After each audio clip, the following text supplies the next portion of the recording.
Good afternoon and welcome to a weekend Kickstarter edition of Afternoon Express. My name is Danilo Acquisto. Today in our loft we've got an absolute theatre icon joining us. Dr. John Kani is here and will be spending the afternoon with us today. Plus he's brought through the cast members of a brand new production called Missing. Now they're performing at the Artscape Theatre very soon. It's going to be a fascinating interview journeying through his life. The theatre doesn't stop there on the show today. Krismis van Map Jacobs is also in the loft with us today, and one of the cast members is Maurice Page, the guy from Isidingo. You might know him. He's been in our loft before and he's back sharing about that awesome production. We're also getting ready for the weekend, and that means we can have breakfast any time of the day. Right, Jeannie? Good afternoon, South Africa. It's Friday, and one thing I love to do over the weekends is eat. So luckily, we've got the gorgeous Sabu in the kitchen with us, and we are making breakfast. Yes, we're making breakfast. I love breakfast. So today we are making baked egg with tomato ragu. Delicious. Breakfast is the most important meal of the day, so we're going to be cracking on with this. It already looks delicious. Bacon goes with anything. If you'd like to cook with us, remember, follow our website, afternoonexpress.co.za, and they will give you all of these cooking guidelines and, of course, the shopping list. But interact with us today. All you need to do is visit our Twitter handle, which is @AfternoonChat, using the official hashtag #AfternoonExpress. And, of course, you can leave all of your posts on our Facebook page. We love hearing from you. But for now, Danilo is on the couch with an absolute legend of the stage. Indeed I am. In South Africa, the name John Kani is synonymous with theatre, obviously. He is one of our most celebrated actors and playwrights. He is best known for his numerous performances in protest theatre during the Apartheid years, such as Sizwe Banzi is Dead and The Island, which he co-authored with Athol Fugard and Winston Chona, and his work on screen has led him to star alongside Michael Douglas and Ralph Fiennes. Now he even has a role in the new Captain America film. We're honoured to be joined today by Dr. John Kani. And welcome to our loft. Thank you. It feels like such a full circle, because I mean, I studied all of your work in my final years of high school during drama. I've interviewed your son, Atandwa, and I've got you on the couch. And it's been very exciting because I saw your speech at the Fleur Cup Awards. And I'm just so inspired by your work. It's amazing to have you here. Thank you. Sometimes it also amazes me that over the years, and it's over 50 years, I just wake up and go do what I like best, the work I'm very moved by. And time moves fast when you're having fun. And suddenly now I have about 12 Lifetime Achievement Awards. Crazy. And also doctor in front of your name. Doctorates on fine. I mean, 4 doctorates from different universities and degrees. Can't you borrow some? Like, can't you lend them out? That's why Janice Honeyman calls me doctor. I must ask, before we get into all of the background of your history, because I mean, everyone's so excited to hear more about the sort of those real cool stories that you have to share. But I mean, the new Captain America film has just been released. Everyone's so excited about it. It's got amazing reviews. Talk to us about your role. I got this call from Muninli and saying that, what are you doing? I said, well, nothing between this month. He says, they've been trying to get hold of you. They are shooting Captain America. They want you to play King T'Chaka, who is the father of the Black Panther. So I says, well, send the script. He says, it's Marvel. They don't send the script. I said, I'm not doing it. Send the script. Sure. So the script was emailed with a tagline, it lasts for 30 minutes only. Sure. So I didn't care about it. So I read it, about 15 pages, and I read and I read. Then I went to the kitchen to do something, because now I'm going to read it for the second time, so at least I get the sense of the story. I can't open it. It's gone. Locked. So I arrived in Atlanta, and there I was, and my trailer is as big as almost the studio. There's a guy standing there, he's my day chef. Oh my gosh. Once, what do you want for breakfast? There are 3 ladies there who are dressing me up. And there's another one who's doing makeup. They all live in my trailer. So I walk out to go on set, and I see this thing that looks like a block of flats. So I says, who's there? He says, Iron Man. Oh, God. He had 4 times my size. His was 4 times my size. But still, that treatment is so much different to what you were experiencing back in the day. I mean, like, it's so exciting to see the sort of progression of where theatre's come and where film has gone over the years. But your career definitely didn't start out that glamorously. Look, when the wonderful thing about in our profession, if you get to a level of doing great work and win all these, especially international awards, and work with other actors like Michael Douglas and all the other, and Ray Fiennes and Val Kilmer, you know, James Nebbit and all of them, when you arrive on set, your reputation has preceded you. Yes, yeah. So the director and the on set will stop and say, ladies and gentlemen, we have the icon in the room. Then from there on, everything becomes normal. You know, so I shudder to think, like, if you were a small little unknown, you'll be kept outside only when you are needed. So I had a great time, and I worked with Ramonoff, which is Scarlett Johansson. She's not as beautiful tall. in real life? Yes. Is she as beautiful in real life as she is on screen? Oh, my Lord. I'm married. Okay. Don't ask me those questions. And then, of course, this young man, Chadwick Boseman, he's the Black Panther. So we have a beautiful scene together, and he says, sorry, talks to the director. You don't even know where these people are. They're somewhere in the studio. They only talk in your ear. In your heads, and he says, why am I speaking English to my father? And you go, why? Because I'm his father, he's T'Challa, I'm T'Chaka. So the language accent girl chef comes and says, John, why don't you speak your own language to him and teach me a few? So the line simply is, I miss you. I haven't seen you for a very long time. So I say, and everybody answered, well, yeah, the click. So I had to teach him quickly how to answer, I'm sorry, I apologize, Diakolisa Bao.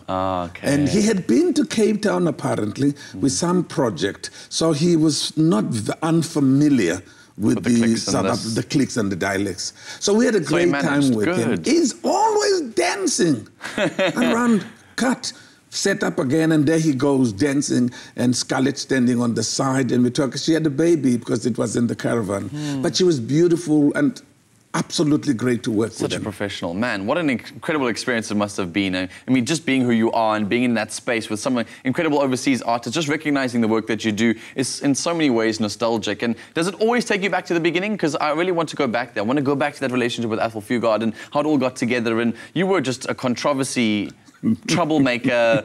You were just everything when it came to sort of theatre when you guys got together. So let's talk about that Athol Fugard relationship and how that all got going, because it didn't all start out so glamorously. No, in 1965, I was born in New Brighton, 1943, in a small little township outside White Port Elizabeth. We used to go to town on Saturdays, and we were told by our parents that don't drink water Friday night after 10, because there would be no toilet facilities when you are in the city, white city of Port Elizabeth, unless you go to the railway station, which was another kilometre. So everybody, every time you said, I want a wee-wee, and my father would look down and say, I told you. Yes. So town was exciting. Then, of course, 1965, when I finished high school, and I was thinking, what's going to happen in my life? I was desperate.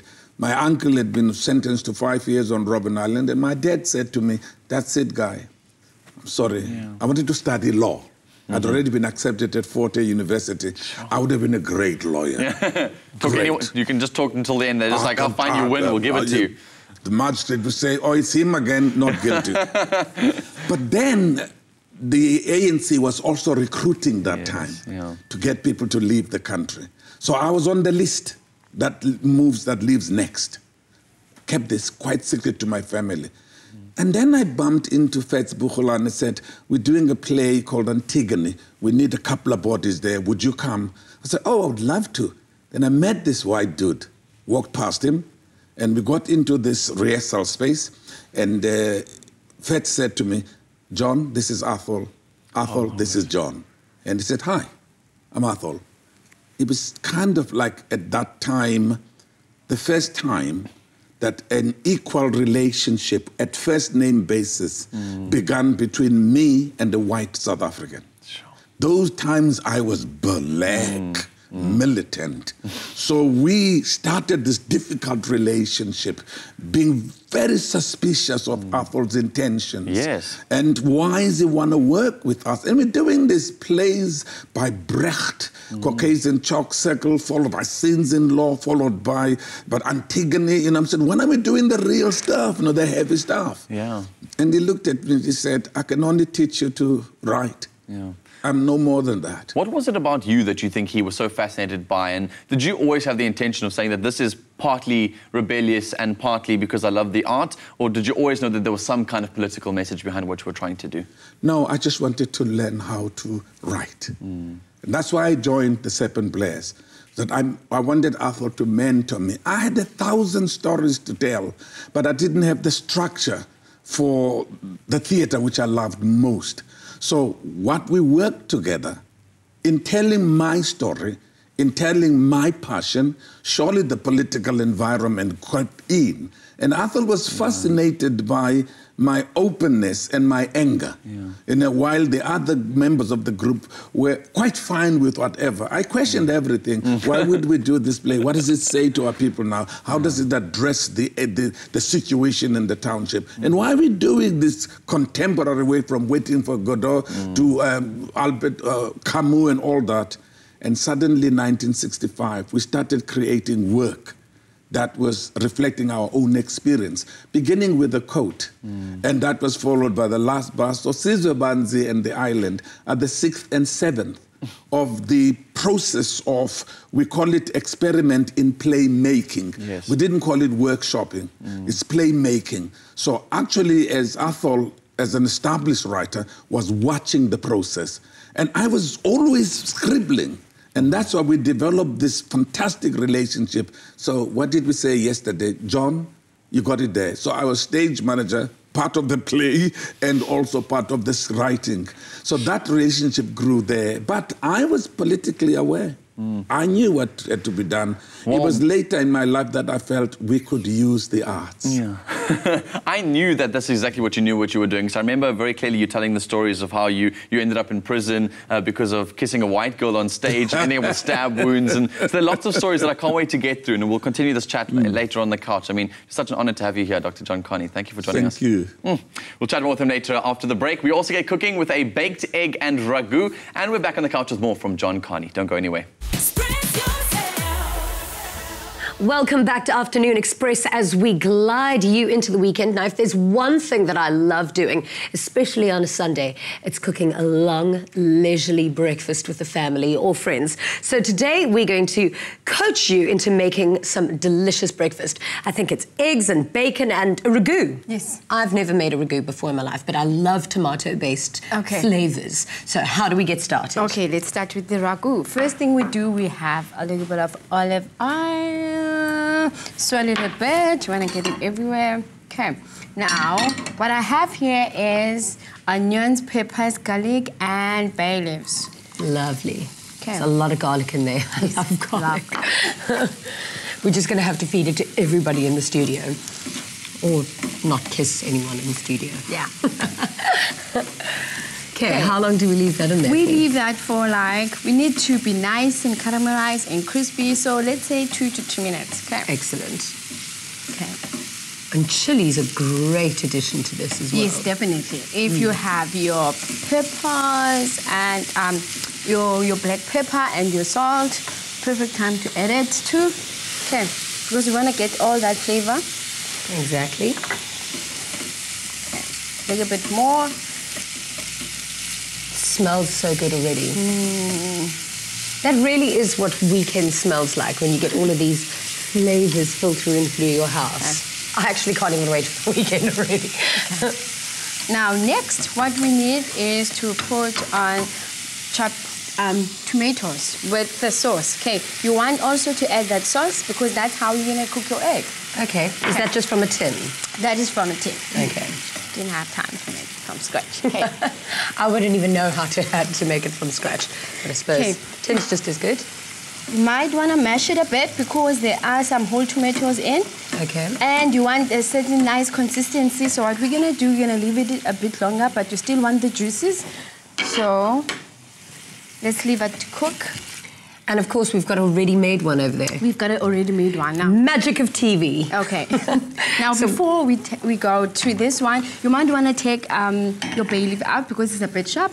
Okay. Now, we have an already made one. What we're going to do is, firstly, we're going to make some holes because that's how we're going to cook our egg. Okay. So we have, let's make for 3 people.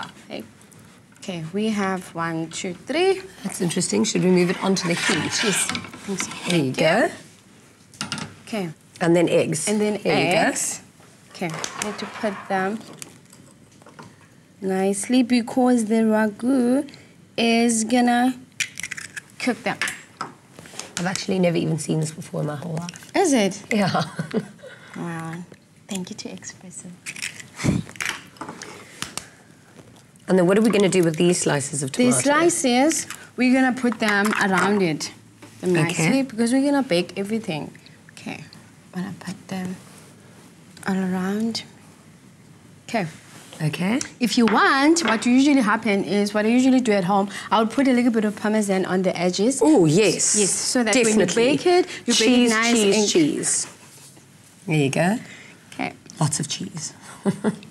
At the same time, you don't want to block the egg because when it comes out nicely and with all that white and yellow. Okay, so we can't put egg on the cheese. No, we can't. The cheese on the egg, right? Yes. Okay, let's add a little bit more over there. Okay. I always just say more cheese. The more the merrier. Cheese actually makes me a better person, believe it or not.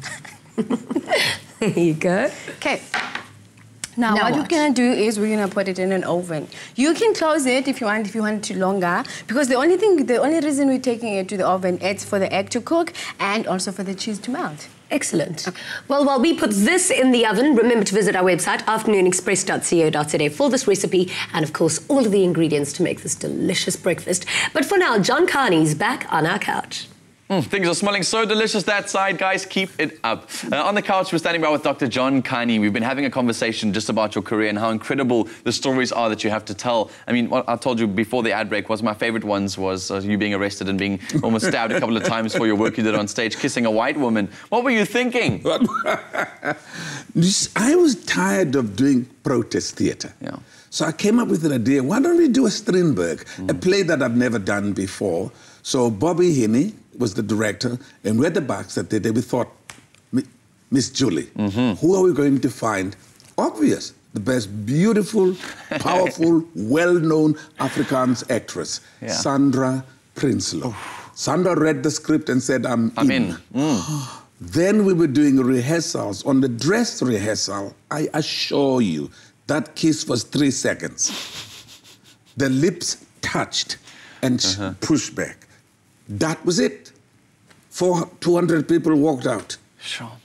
Out of the theater, banged the doors. The second performance, I thought, okay, that's why they leave. I made the kiss bigger now. 20 seconds. Oh. By the time we opened in Johannesburg, the kiss was around about nearly 30 seconds. And there was movement within the kiss. I promise you, I have this innate feeling inside me that you knew you were causing trouble. You always say it wasn't really protest theatre, but you were doing it to cause trouble, weren't you? Of course. Of course I knew that the plays were chosen carefully to carry the message of trying to transform our country into a normal society. If we can't live in an abnormal society and still want to do normal theatre. Yeah. We have to be sensitive to our own environment and surroundings. Our theatre must be a mirror to our society. Exactly. So if there was apartheid, it wasn't my fault. It was not the mirror's fault. It was there. So with Miss Julie, there was an outroar with bomb threats in the theatre. I was arrested and I was detained. And then after that, I survived an assassination. And so many things happened which made the place sold out anyway. Yes, exactly. We made a lot of money. The more the police hated it, the more it was sold out. It must be so ironic because, I mean, in so many ways you must have said, like, I hope apartheid doesn't end so I have more work to do and more, like, protests to do as I go along. Absolutely. Peter Deck, Ace and I may have little work to do now since the subject of apartheid is no longer the in thing. But you did find a way to carry on doing work. I mean, Nothing But the Truth was also such an incredible production. I think we actually got a clip of that production. So before we even talk about it, I'd like to play this for you. Take a look. In a tale of a simple man dealing with a new and far more personal struggle. Why did Uncle Temba go into exile? Were you close? With who? With Uncle Temba, Dad. Sure, so there clearly was work for you to do after the apartheid regime, and this was the struggle that happened once we had kind of found our freedom, was how do black people and white people still relate to each other in this process? And talk us through the sort of feelings that you had while you were developing this play and this production, and how it sort of developed and what it meant for you as a playwright. You see, 1990, Nelson Mandela gets released. All the people go to see him, from the politicians to business to religious. And one day it was the turn of the artists. I somehow was part of the cultural activists chosen, only 8 of us, to go see Nelson Mandela in Orlando. So I walk in and there he sits. And he looked so different from all the memories that we had, pictures really of him. Yeah. And he said, the native who caused all the trouble. And that's what he called me every time we met. He would say, what is the native doing here now? And I did most of his public events as the program director. Sure. So I developed a very close relationship with him of, what are you doing now? What is happening at the market? Can I come now? Oh, my word. So when I decided to write Nothing But the Truth, it was a letter to my brother. Started like that, who was shot in 1985 during the uprisings. And I just wanted to release the pain, the anger, the bitterness. It's the year 2000, for crying out loud. I can't walk around carrying this burden on me. And I wrote this play, which turned out to be Nothing But the Truth, the story of 2 brothers. In the play, my real brother is referred to as my son, the son of the character. And at the end of it, and there was this thing in front of me, and we presented it in Grahamstown on the 4th of July, 2002. And there were a couple of students in the front row. It was almost a tissue jerking thing. Everybody was crying. And I stood and I thought, what have I done? Yeah. But I walked out of that theater less the load, lighter, and seeing what this country has become, what we must appreciate, the journey we have gone through. If you have no sense or reference to the past, you may miss the great gains that our new democracy. I've just come back from Colombia. They are studying Nothing But the Truth. And they are asking, how can we use this play as part of the peace process? Because we're dealing with the reconciliation of the different tribes and sectors of our society. So at university, I was invited to talk about the play, and there were political leaders in the audience. The mayor was there to listen to us talking how art can be part of the reconciliatory process. And that's why I wrote Nothing But the Truth, to say, we are the new generation. You guys must now carry the baton and the torch, and never get that torch to go out, because it is about what we fought for, what some of us died for, what we appreciate and celebrate today. Now, you said this, what I love, this conversation is incredible, because you're talking about the sort of mirror that we're mentioning, and how these sort of theatre productions were always mirrors to society, and they were in lots of healing for you personally. Sarafina also, I think, has a lot to apply to globally, I mean, particularly in our country too. What exactly does that still have meaning to the current youth of our country at the moment? I'm amazed, really, at every performance, the number of just young people. We did Sizwe Banzi Is Dead with my son Atandwa recreating the role I played 44 years ago, way before he was born. So coming into that role, and then with Mncedisi Shabang, I look at the young audiences. And one little girl said, you know, I'm going to ask my mom again just to talk to me about those days. And that's what's happening. Young people first are drawn by the exciting career, to be on television, to be on the television series and everything, and soapies, to be seen and become a celebrity. But within that, there's another sort of genesis taking place. They're beginning to understand the power and the role of the arts in and developing and changing community like ours. Every day something happens in South Africa that says to me, good thing I didn't go. Exactly. It's a good thing I stayed. I celebrate every day. I must ask you one more thing as a theatre maker, as a playwright. If you could hold up one more mirror to the nation at the moment, if you could hold up a mirror to South Africa right now, where we stand, what mirror would you hold up? What is the story that needs to be told now? How beautiful we are. How we've moved from two warring parties, black and white, to a country I cannot identify in color. I had my daughter's 25th birthday. There were 300 people in my yard. It was the United Nations. I couldn't even work out which one of these young men is actually my daughter's boyfriend, because everybody was kissing her. And Mom said, step back, you're too old. Let's go upstairs. It was a mess.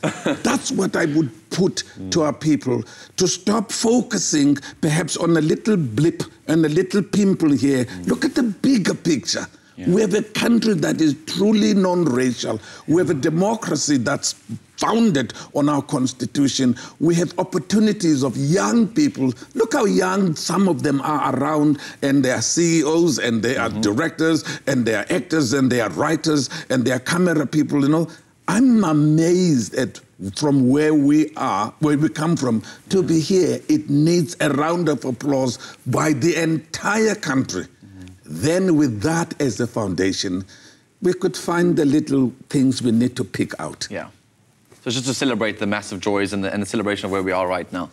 Dr. John Kani, I'm so inspired by you. Thank you so much for joining us in the loft. We're still going to talk about missing. I know missing is one of your real heart loves. We'll talk about that a little bit later on in the show, okay? Thank you. Fantastic. After the break, we're back with Dr. John Kani, and we're joined by the other cast members of his acclaimed stage production called Missing. Over to you, Jeannie. Welcome back to Afternoon Express. We're celebrating theatre today. Missing, Dr. John Kani's acclaimed stage production is about to debut at the Artscape Theatre in Cape Town. The production has had successful runs in Johannesburg as well as Pretoria and has recently come back from tour in Colombia. If you haven't had a chance to see it yet, here's a little taste. Only one leader. When the time of that leader is over, then the people elect another leader. And this cannot be done in back rooms. You are prepared to sacrifice your wife, your family for what? Because the president felt sorry for you? When it is your time, you get what you deserve, not what you want. Something so magical about theatre. Today we're joined again by Dr. John Kani, along with the cast members Susan Danford and Buhle Ngaba. Buhle, welcome back to the show, by the way. It's good to have you. Yeah. Good to see you doing so much work. So fun to be back. Thank you. Awesome, John. Let's first talk about Missing and the sort of writing process and getting that whole production done. Because it's the first time you, I think, directed a production at Artscape? Yes. How exciting. It's very exciting because I've never had the time or the chance to work at the Artscape. And we got this opportunity. The board and Madeleine Leroux said they would like to honor me, my contribution to theatre, by giving me a John Kani season. So would I bring both my plays? Nothing But the Truth is a set work.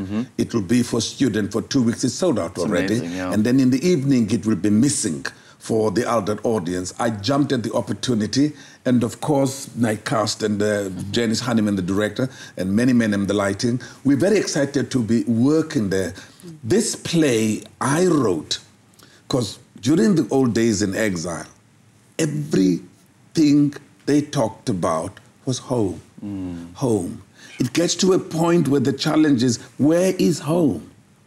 Is home where you are now, being in exile for over 30 years, like Buhle Bayanda, born in Stockholm, and calling that home, and yet Robert, who has to come home to South Africa, calls it home.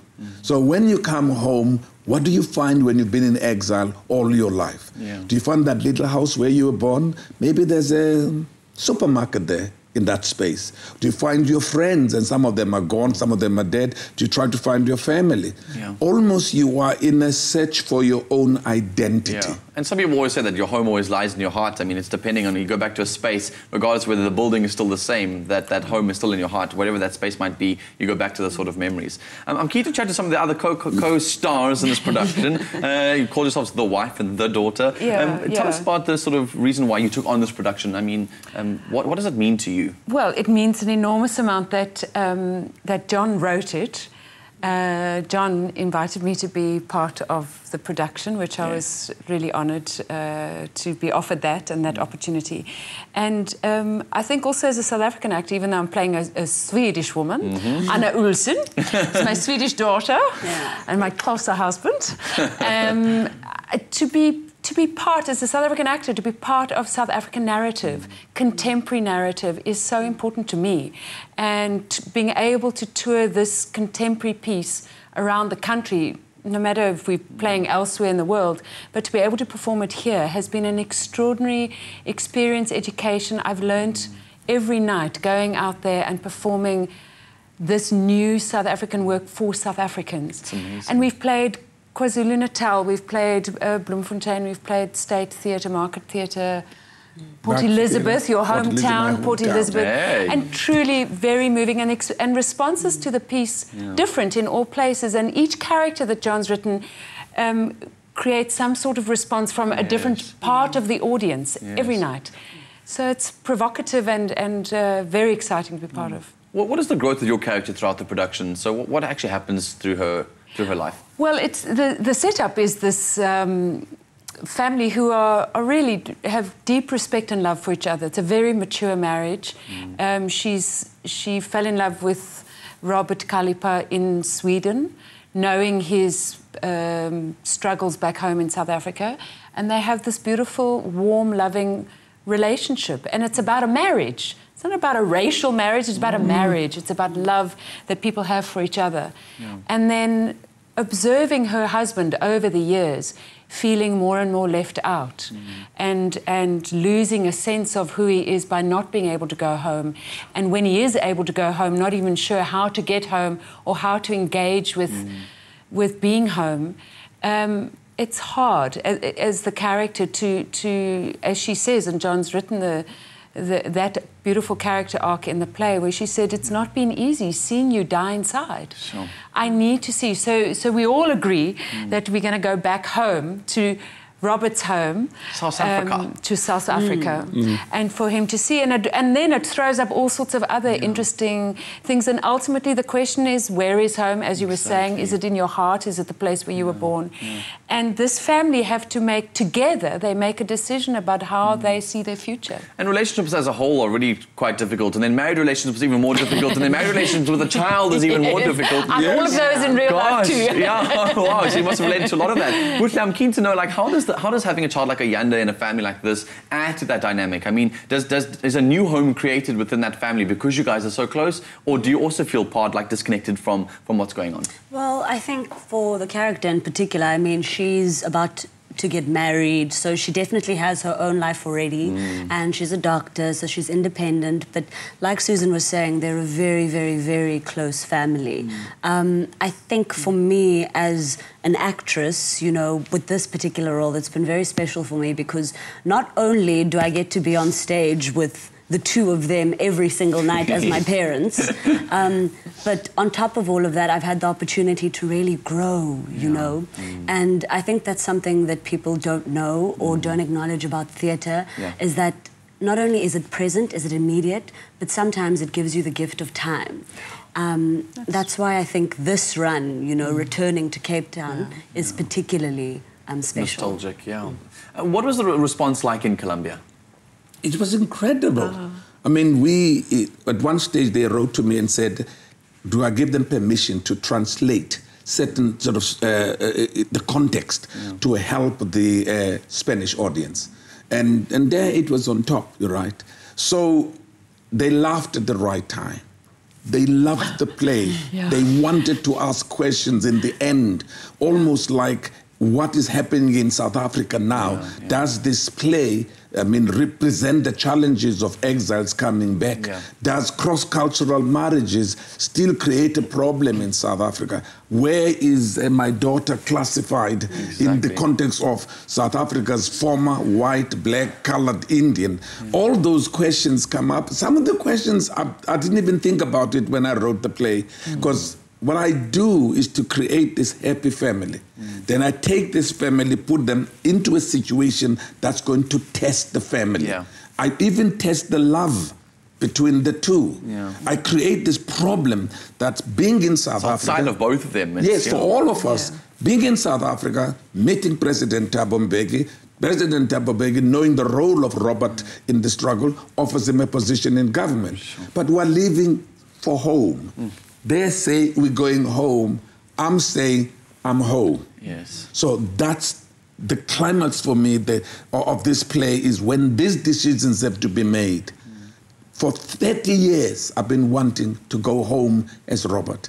Now, finally, I am home. Sure. They are saying the trip is over. We came here for 3 weeks. We now go home. So it's like, I'm not leaving. Exactly. I mean, it's such a beautiful story, especially because of the climate we're finding ourselves in, with so many people being exiled, so many people not being in where they were born, so many people who are running away from the places that are their homes. This has a sort of a broadly sweeping sort of message to the rest of the world. So guys, good luck with the rest of the runs. I'm really, really proud of you. Thanks for joining us on the couch. Thank you. Thank you for having me. Well, Missing opens at the Artscape on the 9th of May. And if you want any more information, then head to afternoonexpress.co.za.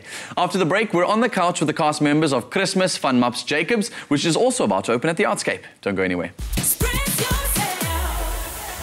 Welcome back to Afternoon Express. Now, Phyllis Sekund and Krismis van Map Jacobs, two of the most famous Afrikaans stories ever written, are being performed on stage at the Artscape in Cape Town over the next 2 months. Both productions will be presented by Artscape's Audience Development and Education Department and are an extension of the theatre's commitment to educating young audiences, as both books form part of grade 10 and 12 Afrikaans setwork. Now, this is the perfect opportunity to experience the stories up close and hopefully bump up a few percentages on that final exam. And we're joined by the cast of Krismis van Map Jacobs. Welcome. Thanks, man. Now, for those of us who didn't do this as our set work in Matric, what is the story about? Oh, goodness me.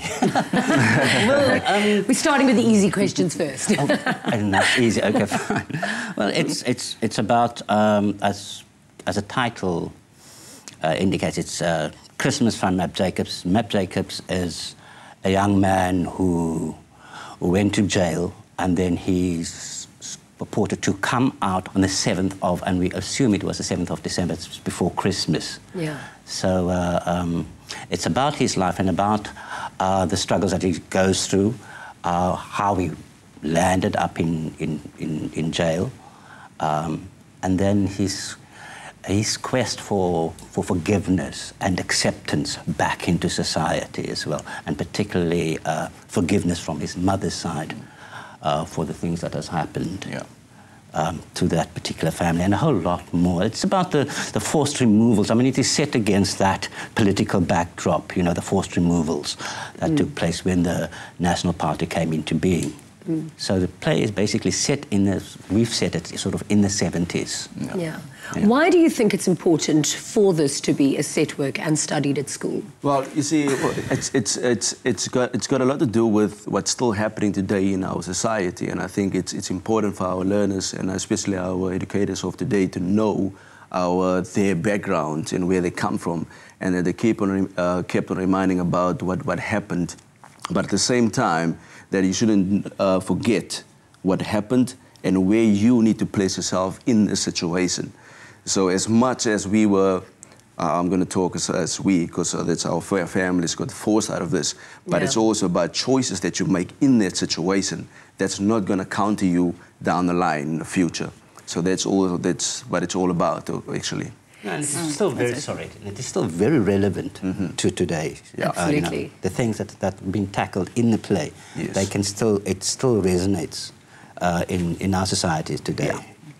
Now, I remember when I was in matric, wasn't so long ago actually, the set work was Romeo and Juliet, and that year the movie came out with Leonardo DiCaprio, and I was just so relieved because it actually made it so much easier to study because the movie was out. So, I mean, if a student is a little bit lazy and they don't want to go through all their notes, how much will watching this play actually help them?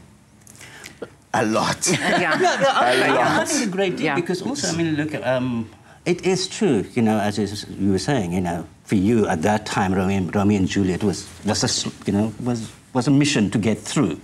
And because I think most learners don't really like to read, you know. And also when it's to read a play is different to reading a novel. And therefore, I mean, if you see the play come to life in front of you, it makes it a little easier for the learners, you know.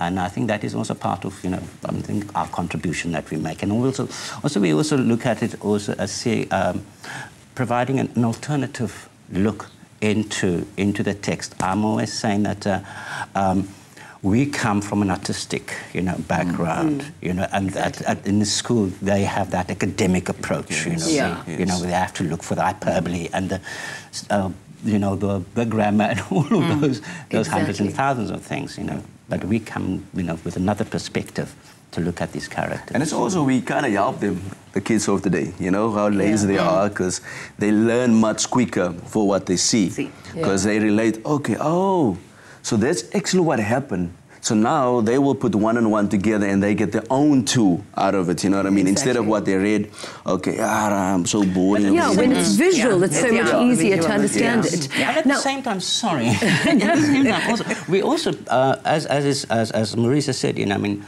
it is a tool that, you know, that we're providing to make it more accessible for them. But at the same time, also, I think we're also challenging them. You know, they have their perception of the play and of the characters in the play, and then we come and we give them another perception of the play. Maybe we look at Untitled Chapter, you know, seeing her for the first time and say, I didn't see her, you know, I didn't see that in her, I didn't see that relationship.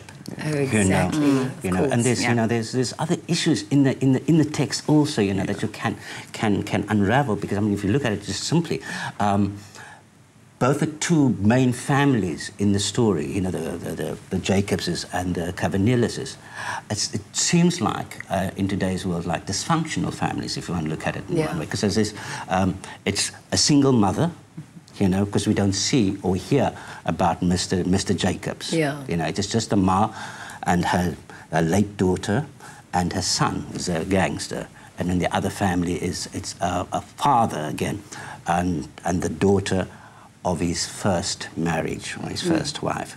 But we don't see the first wife, we don't know what happened to her either, you know, and then there's that kind of relationship also coming out, and we just colour all of those things a little. Exactly. What about other audiences who aren't necessarily studying this? Well, first of all, Professor Small's work is also very known, I think, you know, in South Africa in particular. And also we're talking about the language that they're using is what they call Afrikaans, you know. It's or KP or slang Afrikaans, you know, and there's so it is accessible also to the, you know, to the audience as well, and it does have an entertainment value and relevance, I suppose. Gail, did you study this at school? What is your what was your I suppose reason for joining this education project? It came as a challenge because I never thought that I would do this. I was able to do this. It's a very serious role to play, and I do struggle at times. But it's quite a challenge. There's a lot. Auntie Groot may say, actually, there's a lot that she has to give in facial expressions and the body language, not verbally. So everything needs to be on time, and so you've got to feel that character. You need a lot of focus. You've got to go in. She's got one word. There's only one word.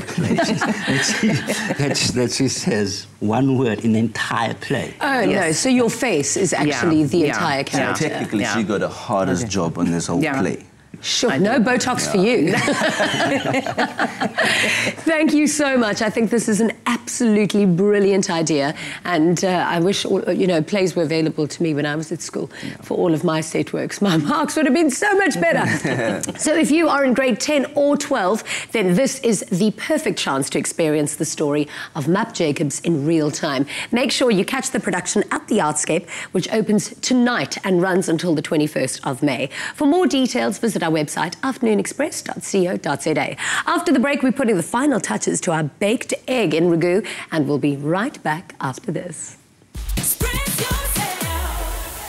Now, breakfast certainly is the most important meal of the day, and when it looks this good, you're certainly going to have a very, very happy family this weekend. So remember to visit our website, afternoonexpress.co.za, so that you can create this. All right, so we've just pulled it out of the oven, and it looks amazing. Yes. What do we do with it now? Okay, now everything is cooked, but you still want to leave the egg yolk uncooked because you want to dip your bread in it. Okay. So we're going to take it from there to that because we're going to plate now, right? Okay. Okay. It's like 3 portions, so you want everyone to have their own little portion. Family of 3, perfect. Okay. See how the that cheese crispy cheese is just so nicely. the best. Okay. Person number 3. I'm pretty sure our guests are totally going to enjoy this. If you want more cheese, fine. I usually add more cheese. Definitely. Wow, it looks amazing. Okay. There you go. Okay. Now on the side you have your bread, any kind of bread that you have at home. Preferably I like this loaf like or a little the baguette. Yes. So that you can dunk it. You can dunk it. You can put your Parmesan cheese and melt it more. You can put evo, anything that you have at home and just put it there. It's nicer with the ragu. Yeah. Okay. Now bacon, as you said. So everyone can have. This is delicious.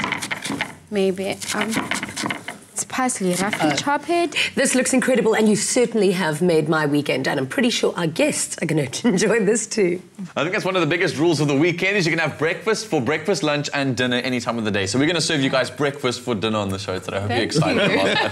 Thank you. Thank you. Guys, it's so cool to have you on the show with us. I mean, it's been such an incredible experience celebrating theatre in our country, and I mean, just it always has been a mouthpiece for where our society is. So really, really well done. Hello.